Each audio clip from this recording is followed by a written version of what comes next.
Hey guys, Woods Farm here. Just back out working on the 222 Scout car.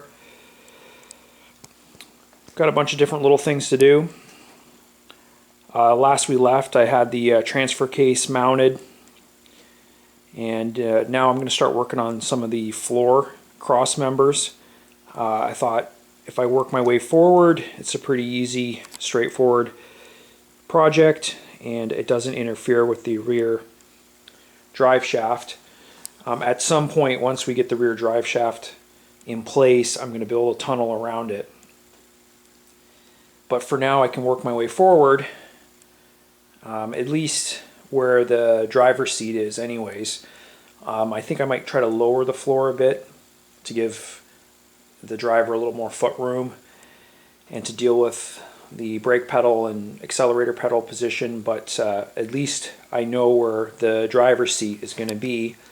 So I'm thinking I'm going to add one cross member, and then I might do some added work up in this area here to kind of extend that framework out and tie it into the actual frame of the vehicle. Okay, so this cross member here that holds the transfer case in, it's where the floor is going to step down. So to deal with that, I just added a little piece of angle, and that's going to give me a ledge that the floor will be able to come back and meet up with. And then moving forward, I basically just guesstimated where the seat was going to be and put a cross piece here, and that's really just to help support the weight of the driver and the driver's seat. And then we're going to move forward. I think I'm going to put one more cross piece in, and that'll be it. One thing I have to deal with is the floor has a nice ledge up until this point, and then it transitions to the frame. So what I'm going to do is I'm going to add kind of a piece in here that continues forward and goes along the edge of the frame. And I believe the floor is going to be lower on the frame, particularly as it goes forward. So I'm going to add some angle or some sort of piece along the edge of the frame that's going to give a nice solid surface for that floor to sit on. The floor is just going to be sheet metal, probably like 16 gauge, maybe 18. I might roll some ridges in it to give it a little bit extra strength, but the floor material won't actually be that thick, so we're going to want a lot of support for it to rest on. Okay, so there's some real basic patterns. It wasn't exactly the same on the driver's side compared to the passenger side, so I had to make two separate pieces. But that's okay, not too difficult. So these little plates are just going to get welded in to kind of carry over that curve and extend the frame out. Okay, so that's the little plate extended up, and then I'm going to make a ledge that goes up towards the front firewall. I just added another cross member, and that's just back probably where your feet are going to rest, and then there's going to be one more cross member right at where the firewall is going to start and go up.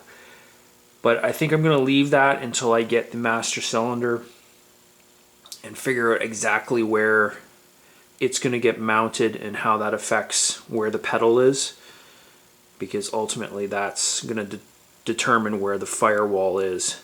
It's not really a firewall because obviously the engine's in the rear, but there's sort of going to be like a partition wall there. And that's the little extension on the other side. And again, there's going to be a ledge that follows. You see I got a line there, and then it's going to go up.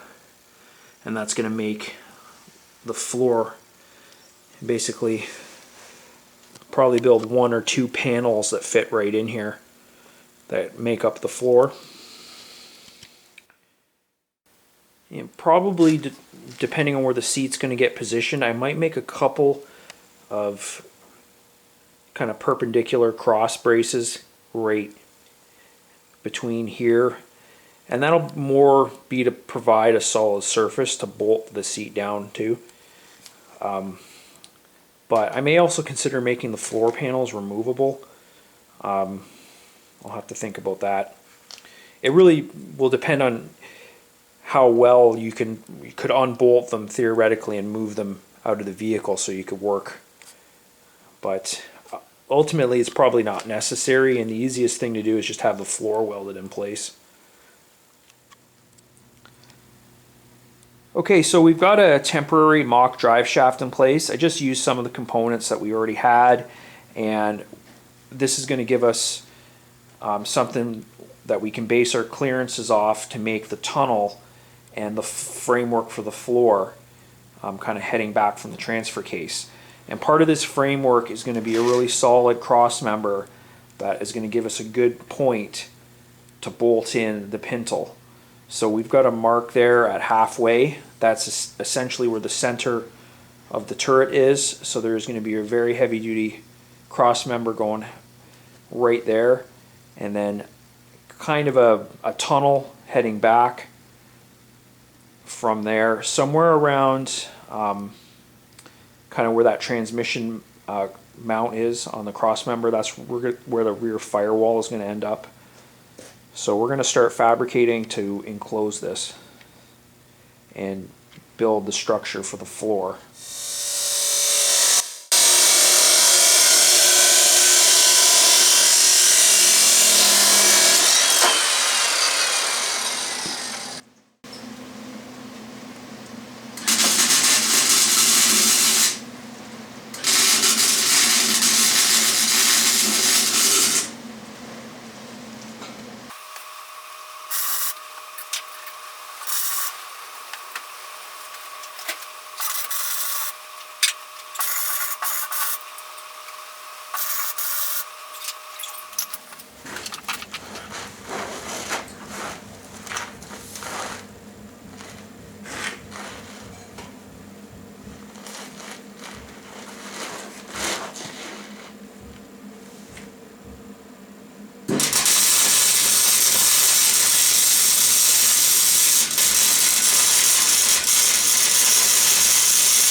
Okay, we've just been working on the tunnel structure and the framework for the floor, working our way back.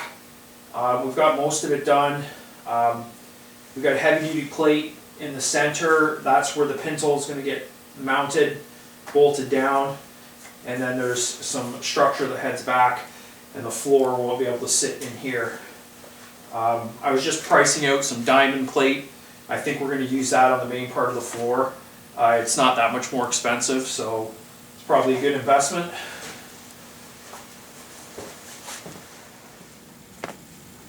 That's a better look at the structure that we have that forms the tunnel for the rear drive shaft, the main drive shaft, and also the framework for the floor.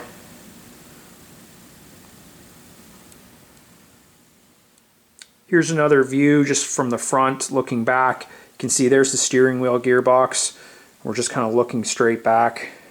This area right here, that's where the driver's seat is going to be.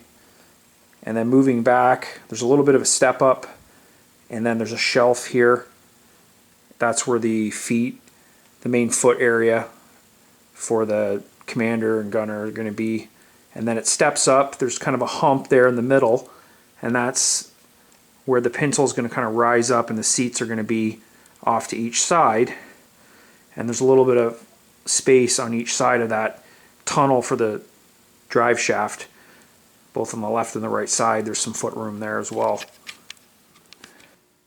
I was just crawling around underneath. There's a lot of welding I have to go back and do.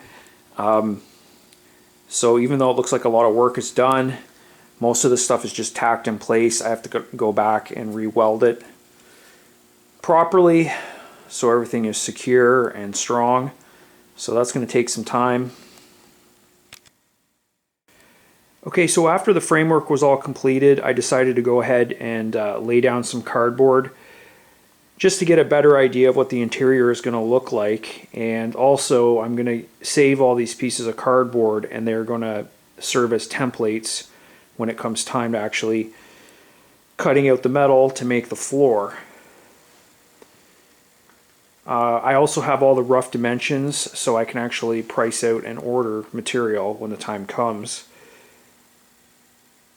So you can see that box in the center. In the original it wouldn't have that kind of a hump there, and that's to accommodate the drive shaft.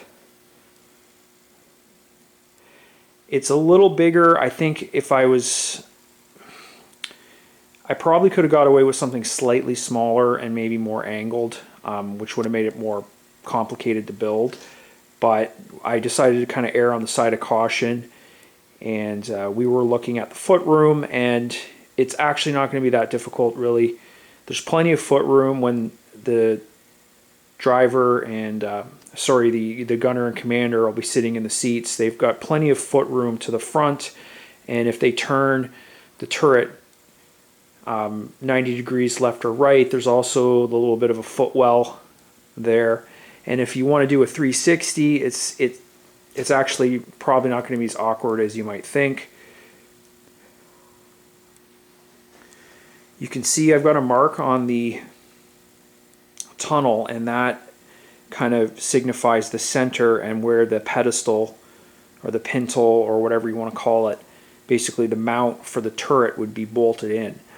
Now we've got the Hummer turret ring, we may use that, but either way there's going to be some sort of a mechanism bolted in there with two seats that will spin. And if we're using the Hummer turret ring, you'll be able to just kind of spin around with it. Or if we go ahead and build an actual proper turret that is supported off of the center here, it will also have the seats attached to it, and it'll all spin as one unit, if that kind of makes sense. I also played around with kind of just making a template for the floor, kind of right where the driver is. There's still going to be some floor, maybe another 12 to 16 inches forward until you hit the firewall.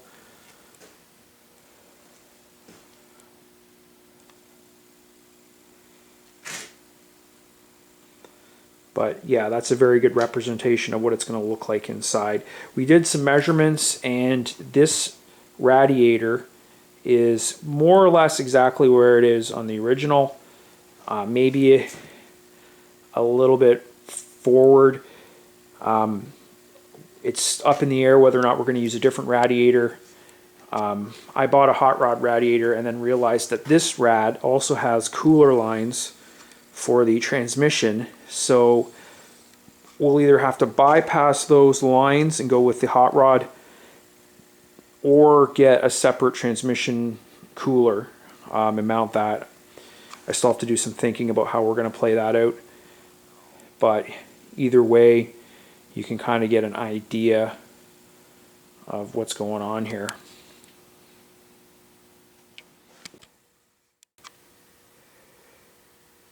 Okay, so I'm going to wrap this video up here. We're going to be working on a lot of different things coming up.